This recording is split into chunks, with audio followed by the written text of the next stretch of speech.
제가 청소업에 7년을 진짜 말 그대로 영혼까지 갈아 넣었었거든요. 사람들은 저한테 물어봐요.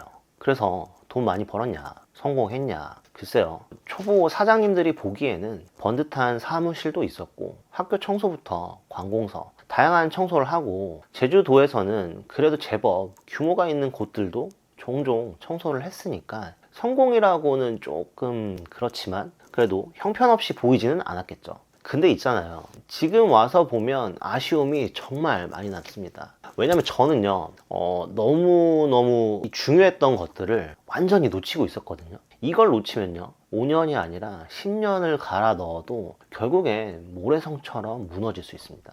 저처럼 후회하지 마시고 오늘 영상을 보시고 여러분의 5년, 10년을 아끼시길 바랍니다. 그럼 바로 시작하겠습니다.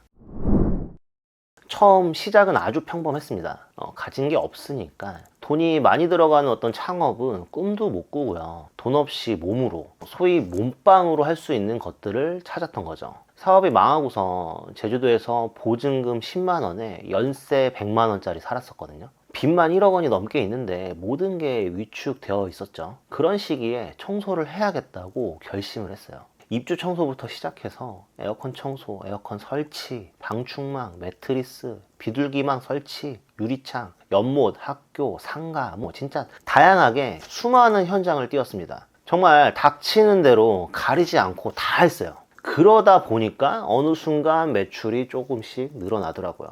그렇게 몇 년이 지나고 폐업하기 한 1년 전부터는 한 달에 1,000만 원 이상씩은 나오더라고요. 그러다가 이런 생각이 들었어요. 한 달에 1,000만 원 벌었으면 많이 벌었다, 그런 거 아닌가? 하루 50만 원 일당이면 훌륭하지. 그 순간이었어요.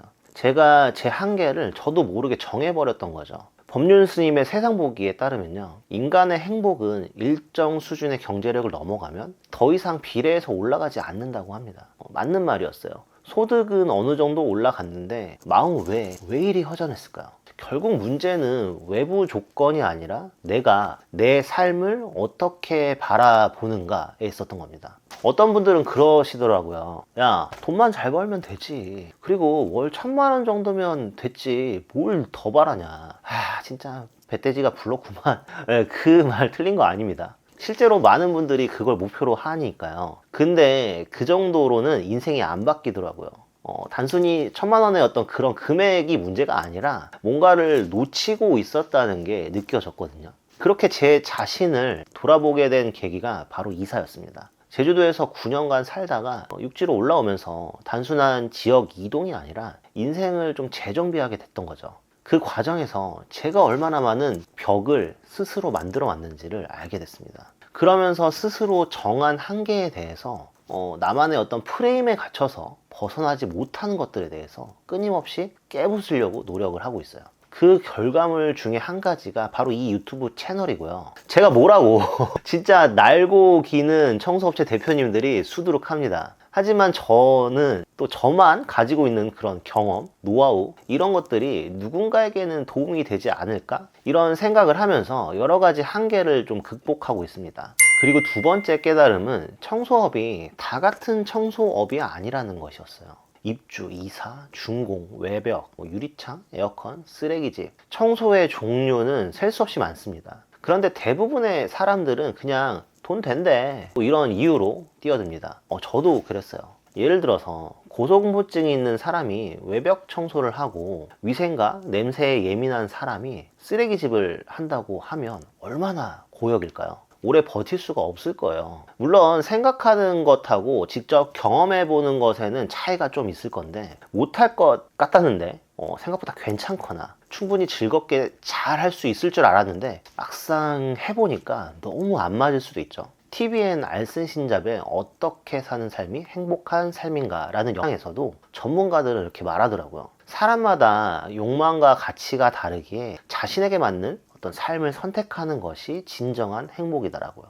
정말 공감됐습니다. 어떤 사람은 정해진 루틴 속에서 반복되는 일을 잘 하고요. 어떤 분들은 혼자 조용히 꼼꼼하게 일하는 걸 또 잘 하십니다. 또 어떤 분들은 팀을 이끌고 대형 프로젝트를 운영하는 데 있어서 성취감을 느끼죠. 저는요, 둘 다 아니었어요. 꼼꼼하지도 않았고 리더십도 없었습니다. 그래서 더 갖고 일은 감정 노동이 됐어요. 이게 맞지 않는 일을 억지로 끌고 갔을 때 어떤 전형적인 결과인 거죠. 근데 지금에 와서 생각을 해보니까 저는 뭔가 아이디어를 내고 약간 일을 저지르고 새로운 것도 하면서 계속 어떻게 뭐 발전해 나가는 그런 것들을 좋아하는 사람인 것 같아요.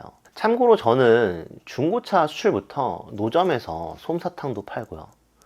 그리고 뭐 떡볶이나 닭꼬치 같은 그런 먹거리도 팔고 풍선 터트리고 인형 주는 뭐 그런 장사들도 했었어요. 그리고 바이킹이나 유로번지 같은 놀이기구 대여, 블로그 마케팅 대행 다양하게 해보고 있습니다. 어쨌든 제가 하는 일이 다른 사람들에게 가치를 줄 수 있다면 더 좋고요. 그 가치가 돈으로 환산돼서 나에게 돌아온다면 더없이 보람있죠. 그리고 마지막으로 제가 정말 놓쳤던 것은요, 바로 마케팅이었습니다. 일이 끊기지 않게 만들고 내 실력을 시장에 알리는 것. 이게 없으면요, 청소 실력이 아무리 좋아도 의미가 없어요.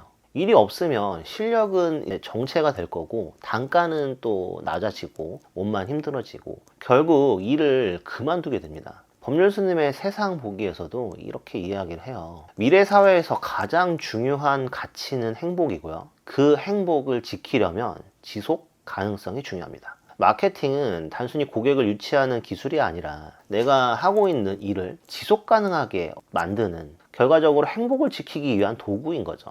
그래서 저는 청소업을 그만두고 마케팅 공부를 전투적으로 시작했습니다. 블로그, 온라인 광고, 소비자 심리 하나하나 배워가며 느꼈어요.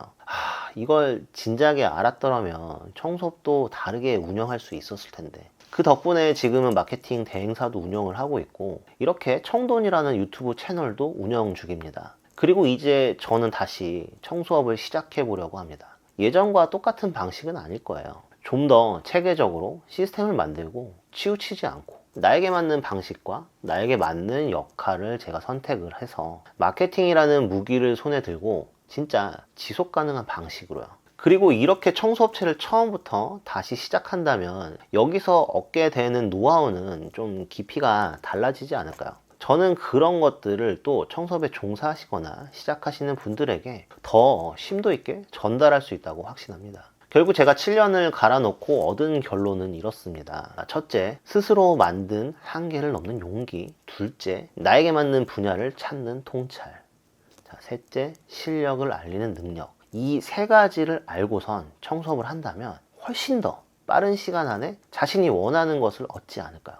혹시 지금 청소업을 하고 계신 분 또는 시작을 고민 중이신 분들이 계신다면 이 영상이 작은 길잡이가 되길 바랍니다. 어떻게 도움이 좀 되셨나요? 좋아요 한번 눌러주시고요. 다음 영상에서 뵙겠습니다. 끝까지 영상 시청해주셔서 감사합니다.